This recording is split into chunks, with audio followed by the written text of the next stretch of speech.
So lately, the number one thing a lot of AI filmmakers have asked me about is keeping their character consistent. The same face, the same look, every shot. And I keep asking them one question back and no one's got an answer. Because you got it twice last week, actually. Like two different builders, same week, same wall of where they're stuck is character consistency. One was 3 workflows deep on it, and the other one burns credits on it daily. My question back, though, was like, what are you going to use this character for? I don't know. What's the film for? Why are you doing this? And they didn't have an idea, and it's not their fault, actually. Because people tell you, hey, learn how to do this first. Learn how to make a character, be consistent. But is that really the same thing as like learning how to crawl before you walk before you run whatever? Because what if you make something and it's not a consistent character? In fact, actually, I think I'm going to put this up. So a couple of my films, I have a white character, and by the end of it, he's black. I think I'll put it up there. You know how many people actually noticed? A couple. Very few. And to this day, people still don't fucking notice, which it doesn't ultimately matter as much. And it ended up working out. The key is, what's like when you think about it, what's the point of a consistent character with no consistent plan? A character with nowhere to go is simply a screensaver. Consistent effort beats consistent pixels. And the plan is a thing no one wants to work on because there's no tutorial for it. Start making something. Yeah, I understand making a character, but tackle it. I don't know how to do it. Well, try to do it and then figure out how to do it while you're doing it. And you know what?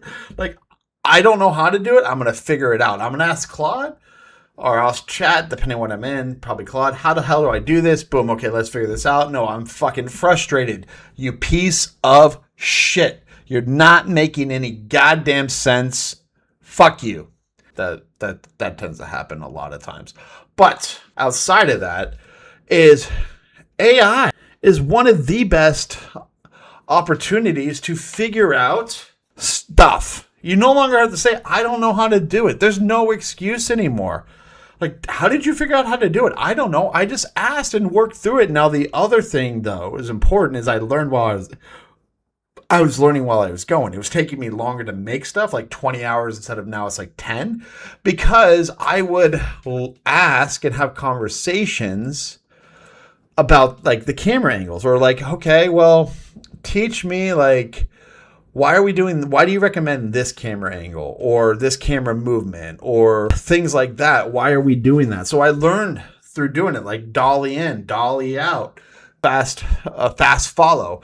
And what ended up happening in a lot of films is I would just stick to that one camera movement for the whole film until I found another cool one. But I don't know. I do like the dolly in. I just like the way it sounds. Camera dollies in. Camera dollies in. I mean, camera trucks left. That just sounds dirty. Camera trucks left. Doesn't that sound dirty? Versus camera dollies in. Say it with me, right? Camera dollies in, or camera dollies out. See, it just rolls off the tongue. There's nothing better than a camera dollying in. Don't knock it till you tried it. But I digress. So, really, just tackle it. What's the worst that happened? You fail? Oh my God, you burn some credits. I remember I used to think clean credits were so precious. So precious. Oh my God. Oh my God. Of course, they probably were twice as expensive. But now, like with the Black Friday deal I got, like, I bought it for the year, like the 8,000 credits. I don't even use them all right now because I'm not making as many visuals, but it's okay. I'm going to crank it out. I've already done enough client work to more than cover the cost of it for the year. Yeah. And Kling's always good. But this isn't a Kling conversation. Of course, Kling does love a good camera dollies in. That actually would be funny now that I think about it.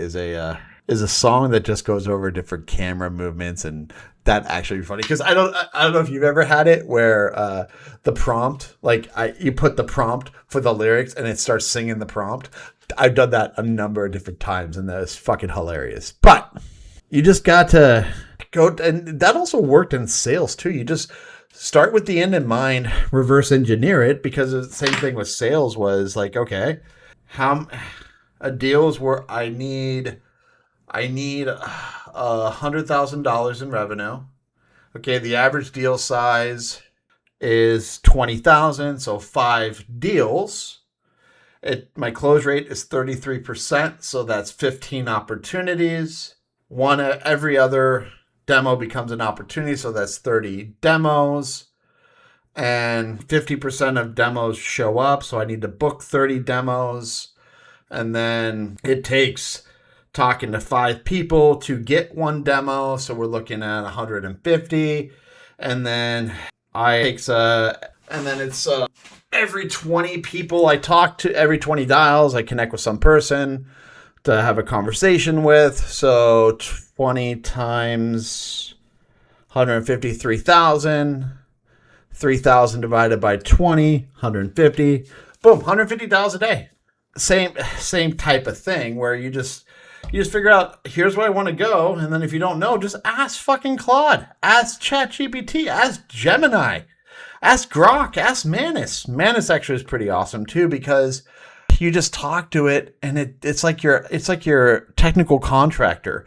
You just talk to it in plain English and it does everything for you. So there's no excuse. You don't need to learn any code. Manus will do it all for you. But first, make the plan consistent.